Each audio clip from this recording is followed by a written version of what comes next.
Bonjour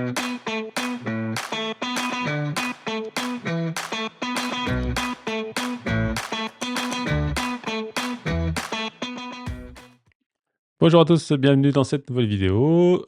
Cette vidéo, on va parler de block binding meta. Qu'est-ce que c'est block binding meta? Alors, on va aller de suite dans le vif du sujet. Je vais partager mon écran. Voilà. Alors, j'ai un alors, hop, faire en sorte de bien voir l'écran. Alors, j'ai un WordPress là, tout simple, tout vide, tout frais, installé. Donc, quand on fait des custom post type ou des posts classiques, là, je vais rester sur les posts. De temps en temps, on a besoin, par exemple, si vous faites des custom post type de livres, par exemple, bah, à un moment donné, vous allez devoir rajouter des informations, des méta, data, par exemple, l'ISBN, l'identifiant du livre, l'auteur, des choses comme ça, en fait. Donc la problématique, en fait, à un moment donné, alors ça, c'est faisable sans problème depuis très longtemps dans WordPress. Seulement dans Gutenberg, la problématique, c'est comment je vais les afficher, en fait, quand j'utilise la query loop, par exemple, pour afficher, une liste de livres. Comment je fais pour rajouter ce champ, en fait, dans la query loop, l'auteur, l'ISBN, des choses comme ça. Là, jusqu'à maintenant, en fait, la seule possibilité, en fait, c'était de je vais revenir là-dessus. La seule possibilité, c'était de créer un bloc, soit avec ACF, soit avec, du natif WordPress. Donc ça rajoutait il fallait créer un bloc qui allait chercher, l'information, le méta pour l'afficher et cetera.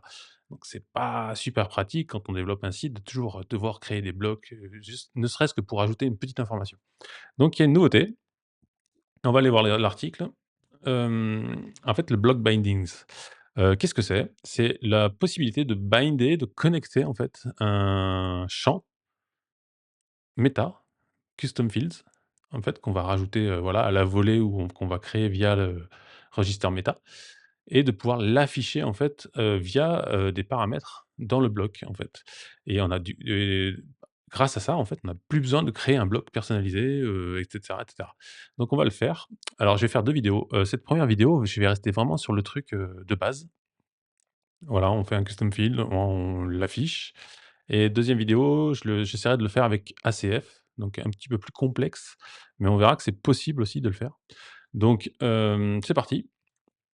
Donc en fait, là, je suis sur l'article, qui explique en fait comment ça fonctionne. Donc, il y a pas mal de, enfin pour l'instant ça va évoluer, mais, pour l'instant les limitations, on est là. Les limitations, c'est, pour les blocs uniquement images, paragraphes, heading et boutons. C'est déjà pas mal, on va dire, hein, parce que paragraphe, déjà, ça nous permet déjà d'afficher justement l'auteur, tout ça. Donc ça, c'est pratique. Comment ça fonctionne? Bah, par exemple, l'image, en fait, on va pouvoir, binder l'URL de l'image, le texte alternatif, le title. Paragraphe, c'est le contenu dans les balises P. Heading, pareil, le contenu et les boutons, pareil. Comme l'image un peu, on va pouvoir binder l'URL, le texte, tout ça. Donc tout ça, ça peut venir, en fait, des méta. Vous allez voir, c'est assez simple, en fait. Donc en fait, je retourne sur mon, WordPress. Donc ici, en fait, je vais rester sur les posts. Je vais éviter de créer un custom post. Quand je vais sur les posts ici, en fait, on a une possibilité, en fait, c'est de tout simplement aller dans les préférences. Parce que par défaut, en fait, on n'a pas de custom, field.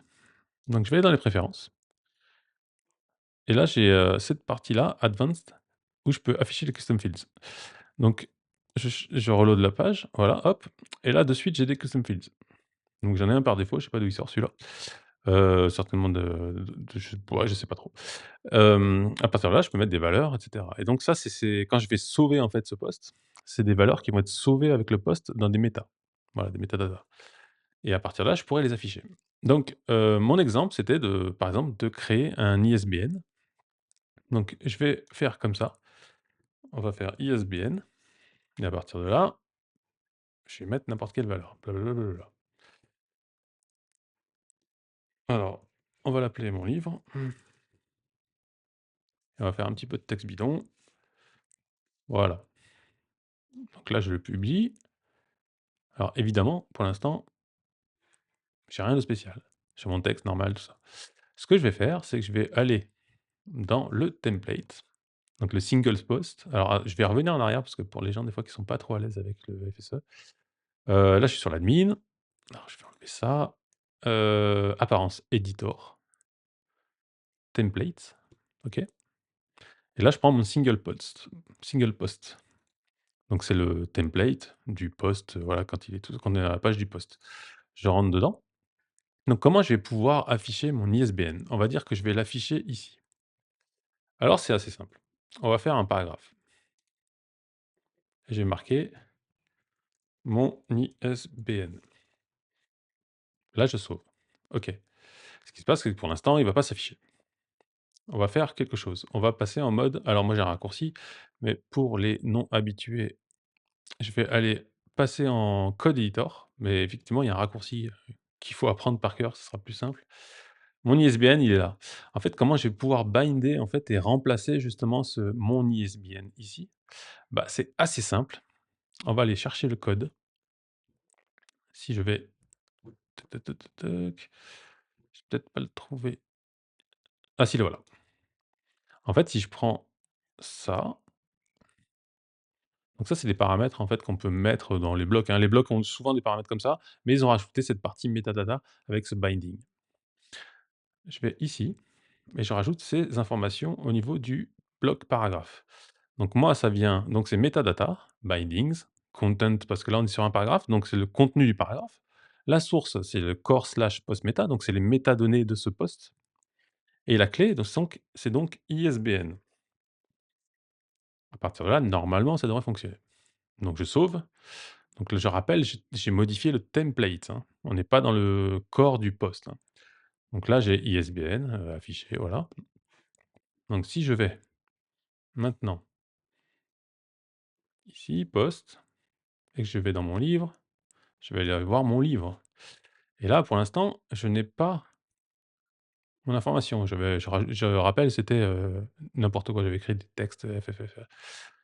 En fait, il y a une petite subtilité, c'est qu'en fait, il faut. Alors là, je suis dans le thème 2024, c'est celui par défaut, hein. Alors ne faites jamais ça, il faut toujours faire un thème enfant pour modifier le thème, voilà, qu'on a par défaut. Si vous utilisez le 2024, vous faites un enfant de 2024 et puis après vous modifiez avec le fonction, tout ça. Moi, je le fais dedans parce que là, c'est pour le tuto, donc pas de problème. Donc on va faire une fonction qui est appelée au niveau de l'action init, et on va rajouter, on va enregistrer parce que le fait de l'ajouter dans le post ne suffit pas. Il faut faire un register méta. Donc le post, c'est le type de post.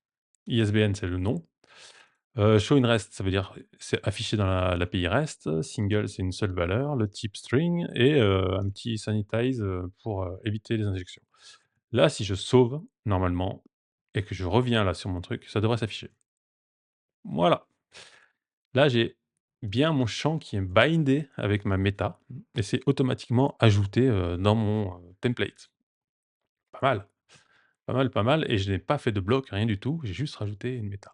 Si je vais là, edit post, donc évidemment, quand on est dans le mmh, quand on est dans le corps, en fait, dans l'édition du post, on ne voit rien. Maintenant, ce qu'on va faire, c'est que on va aller dans une page et on va essayer de faire pareil. Puisqu'en fait, quand je suis dans une page comme ça, j'ai un peu, j'ai un peu tué le jeu parce que j'avais déjà testé un petit peu avant et là, je viens de me trahir, c'est que c'est déjà en place. Donc en fait, bah, ça ira plus vite en même temps, on va pas refaire la même chose. Si je vais dans le code source, vous allez voir que j'ai déjà en fait, mis metadata binding content sur un élément de la liste. Donc là, je suis dans mon alors je sors, si je vais là, en fait, j'ai ma query loop, post template. Donc je rappelle, query loop, c'est pour afficher une liste. Donc là, c'est des posts, hein, tout simplement. Et j'ai un post template qui est dans ce query loop qui permet de définir chaque item, comment il va s'afficher. Donc on a le titre, on a la date, et moi j'ai rajouté donc ce fameux paragraphe avec, ce ISBN. Déjà, ce qu'on peut voir, c'est qu'il y a un petit logo là, qui dit que cette valeur est connectée à quelque chose. Donc on sait déjà que cette valeur, elle est connectée à la méta. Donc ça, c'est déjà pratique, c'est cool.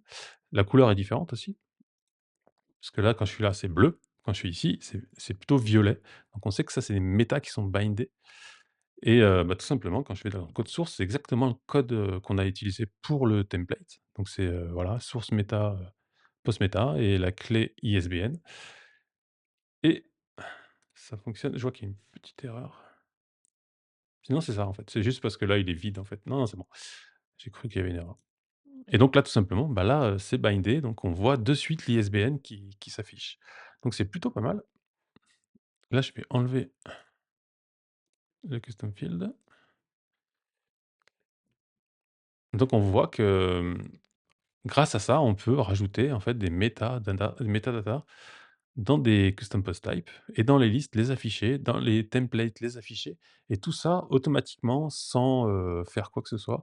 Je peux même rajouter, en fait, un petit peu de style, hein. Voilà, là, on est vraiment dans du bloc, natif. Je peux mettre en semi-bold et cetera et donc là, je peux, voilà, faire un style spécifique pour mon ISBN. Pareil si j'avais mis l'auteur et cetera.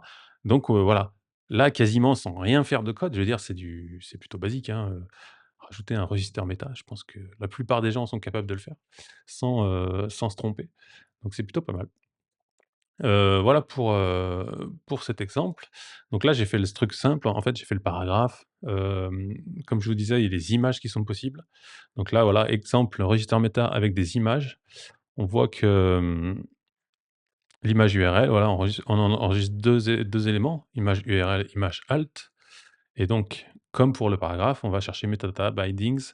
Donc l'URL, bah, voilà, c'est ça. L'alt, c'est ça et ça va compléter automatiquement, en fait, la valeur qui sont ici dans le tag image. Donc là, comme ça, on peut faire les titres, les paragraphes, les images et les boutons.